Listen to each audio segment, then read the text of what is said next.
திரு தொல் திருமாவளவன் ஆகியோர் அவர்களுக்கு நிபந்தனையற்ற ஆதரவு கொடுத்து அவரை ஆட்சி செய்யும்படி முதலமைச்சர் பதவி ஏற்கும்படி உதவியிருக்கிறார்கள்.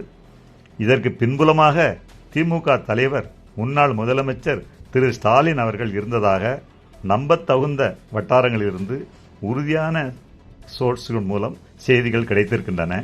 வாழ்த்துக்கள். திரு மு க ஸ்டாலின் அவர்கள் ஒரு பண்பான தலைவர், பண்பு நிகர் தலைவர் வரிசையிலே இவர் முதன்மையானவர். சமகாலத்தில் இதுபோன்ற தலைவர்களை பார்ப்பது அரிது. அதேபோல திரு விஜய் அவர்களும் சமகால தலைவர்களில் மிக அரிய மனிதராகவே காணப்படுகிறார். ஆகவே அவர்களுக்கு ஒரு வேண்டுகோள் இருக்கிறது.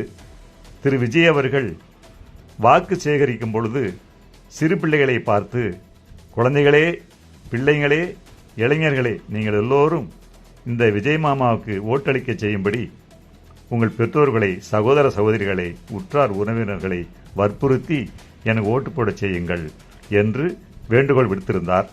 குழந்தைகளும் அவ்வாறே செய்தனர். வாலிபர்களும் இளைஞர்களும் அப்படியே செய்திருக்கிறார்கள். இவர்கள் இப்பொழுது இவர் 108 சீட்டோடு நின்றிருந்த பொழுது, தவியாய் தவித்த பொழுது, முதலமைச்சர் ஆக முடியாது இருந்த பொழுது குழந்தைகளெல்லாம் அழுதனர். இளைஞர்களும் இளைஞர்களும் தெருவில் இறங்கி தங்கள் வேதனையை தெரிவித்துக் கொண்டிருந்தனர். அவர்களுக்கெல்லாம் நல்ல செய்தியாக திரு ஸ்டாலின் அவர்கள் ஒத்துழைப்பால் திரு தொல் திருமாவளவன் அவர்களும் வலது இடது கம்யூனிஸ்டுகளும் முஸ்லீம் லீக் போன்ற கட்சிகளும் காங்கிரசும் அவர்களுக்கு ஆதரவு அளித்து அவர்களுக்கு 120 என்ற பெரும்பான்மையை கொடுத்து அவரும் முதலமைச்சராக ஆகிவிட்டார்.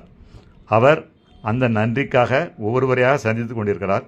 இது ஒரு சிறந்த பண்பாடு. இந்த பண்பாடு தொடர திரு விஜய் அவர்கள் ஒன்று செய்ய வேண்டும். அந்த இளைஞர்களையும் குழந்தைகளுக்கும் ஒரு வேண்டுகோள் விடுக்க வேண்டும். திரு ஐயா ஸ்டாலின் அவர்களுக்கு அவர்கள் நன்றி கூறும்படி, எங்கள் மாமாவை, எங்கள் அங்கிளை, எங்கள் விஜயை நீங்கள் முதலமைச்சராக்கியதற்கு நன்றி, நன்றி தாத்தா என்றோ, நன்றி அப்பா என்றோ, நன்றி தலைவரே என்றோ ஒரு ஹேஷ்டேக் உருவாக்க வேண்டும், போட வேண்டும். இப்படி செய்தால் இன்னும் பல வருடங்களுக்கு அவர் ஆட்சியில் அமரலாம். திமுகவும் உதவும், மற்ற கட்சிகளும் உடன் இருப்பர். இதை செய்வார்களா? பார்க்கலாம். நன்றி, வணக்கம்.